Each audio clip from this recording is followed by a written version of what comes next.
جی السلام علیکم ویورز، کیسے ہیں آپ لوگ؟ امید کرتا ہوں آپ خیریت سے ہوں گے۔ دوستو، آج کا جو ٹاپک ہے بہت ہی انٹرسٹنگ بھی ہے اور تقریباً ہر گھر میں اس مرض کا پیشنٹ لازمی پایا جاتا ہے۔ اگر ہم اپنے ارد گرد نظر دوڑائیں تو ہمیں کانسٹیپیشن کا مریض اکثر نظر آئے گا۔ دوستو، کانسٹیپیشن کوئی مرض نہیں ہے، اس کو ہم نے مرض خود بنا دیا ہے۔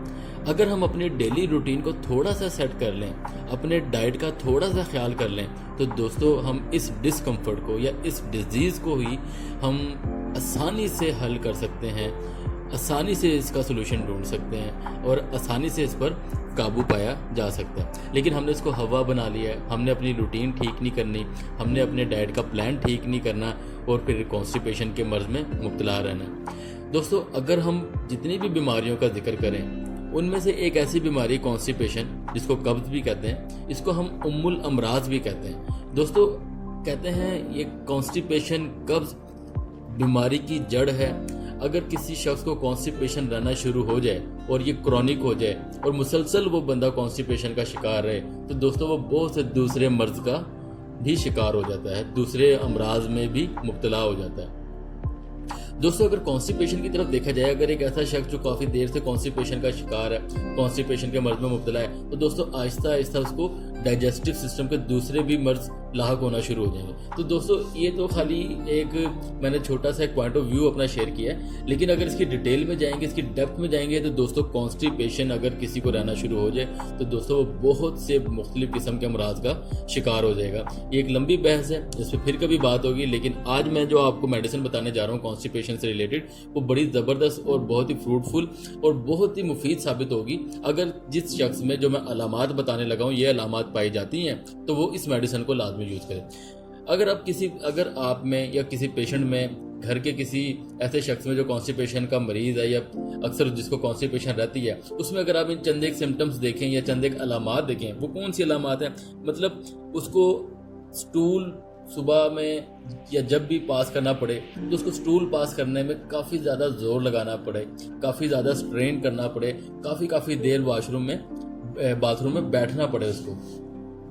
تو دوستو، ایک یہ علامت آپ نے ذہن میں رکھنی ہے۔ اس کے ساتھ ساتھ اگر کانسٹیپیشن کے مریض کا آپ زبان کا معائنہ کریں، اس کے منہ کا معائنہ کریں، تو دوستو آپ کو ڈرائنس پائی جائے گی، اس کے ہونٹ بھی خشک ہوں گے، کریکس، آپ باقاعدہ کریکس نظر آئیں گے، کٹے پھٹے ہونٹ جس کو کہتے ہیں۔ زبان دیکھیں گے، زبان پہ بھی خشکی نظر آئے گی، حالانکہ وہ پانی پیے گا، پانی کی پیاس بھی اس میں زیادہ ہوگی، لیکن پھر بھی اس کے جسم کے اندر، اس کے ڈائجسٹو سسٹم کے اندر مکمل طور پر خشکی آپ کو باقاعدہ نظر آئے گی۔ اور یہی خشکی اس کے ڈائجسٹو سسٹم کے اندر، اس کے ماؤتھ سے لے کر اینس تک، مطلب ماؤتھ، اس کا تھروٹ، فیرنکس اور پھر اس کا ایسوفیگس، سٹمک، انٹسٹائن، ادھر اتنی زیادہ خشکی ہوگی کہ جتنا بھی سٹول ہوگا وہ بالکل ہی ہارڈ ہو جائے گا، ڈرائی ہو جائے گا، جو کہ پاس کرنے میں دقت پیش آئے گی۔ اور جب وہ زور لگائے گا پیشنٹ ایسا، تو دوستو اس کے اندر آپ کو سٹول کے اندر بلڈ بھی نظر آئے گا، اور یہ بلڈ اس کے سٹرین کرنے کی وجہ سے اس میں ظاہر ہوگا۔ اگر کسی شخص کو کانسٹیپیشن مسلسل رہنے لگ جاتی ہے تو دوستو وہ پائلز یا فشر کا بھی مریض بن سکتا ہے۔ تو دوستو میڈیسنز تو بہت ہیں، اگر ہم کانسٹیپیشن کی میڈیسنز کے متعلق ذکر کریں تو ابھی ایک لمبی چوڑی لسٹ میں آپ کے سامنے رکھ سکتا ہوں، لیکن ہر میڈیسن ہر پیشنٹ کے لیے نہیں ہوتی۔ ہمیں یہاں پر دیکھنا پڑتا ہے کہ مریض کے لیے کون سی میڈیسن سوٹیبل ہے، وہ کون سی دوائی ہے جو اس کو فائدہ دے سکتی ہے۔ لیکن دوستو، جیسا کہ میں نے ویڈیو کے شروع میں بتایا کہ ہمیں اپنے ڈائٹ کے پلان کو بہت زیادہ دیکھنا پڑے گا، ہمیں ایسی فوڈ کو زیادہ استعمال کرنا پڑے گا جس میں فائبر زیادہ ہو، ہری سبزیوں کا استعمال زیادہ کرنا پڑے گا، ہمیں سلاد کا استعمال زیادہ کرنا پڑے گا، اپنے کھانے میں سلاد کو لازم و ملزوم بنانا پڑے گا، واٹر انٹیک بہت زیادہ کرنا پڑے گا۔ اس کے ساتھ ساتھ ہمیں چاولوں سے، اور اگر ہم میٹ کی زیادہ شوقین ہیں تو اس کا تھوڑا پرہیز کرنا پڑے گا۔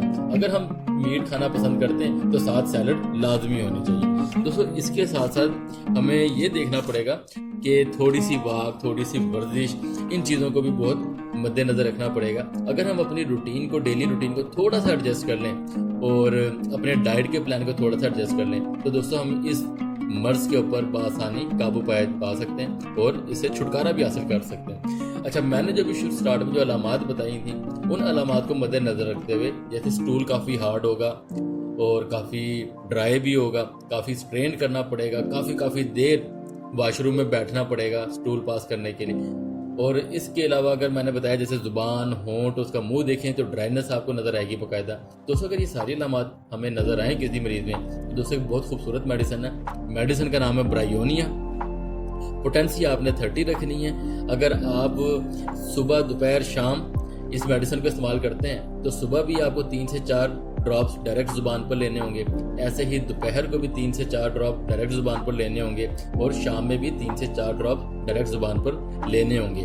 آپ 2-4 دن اس کو استعمال کریں گے، آپ کو واضح فرق نظر آئے گا۔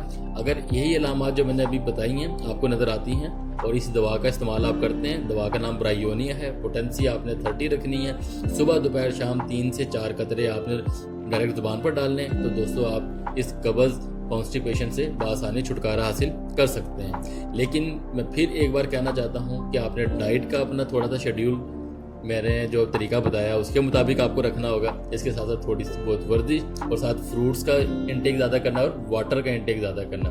ویڈیو اچھی لگی ہے تو چینل کو سبسکرائب کیجئے گا، لائک کریے گا اور میکسیمم آگے شیئر کریے گا تاکہ ایسے پیشنٹ جن کو اس میڈیسن کی ضرورت ہے ان تک یہ ویڈیو لازمی پہنچے اور وہ شفا پائیں۔ دوستوں ملتے ہیں اگلی ویڈیو میں۔ اللہ حافظ۔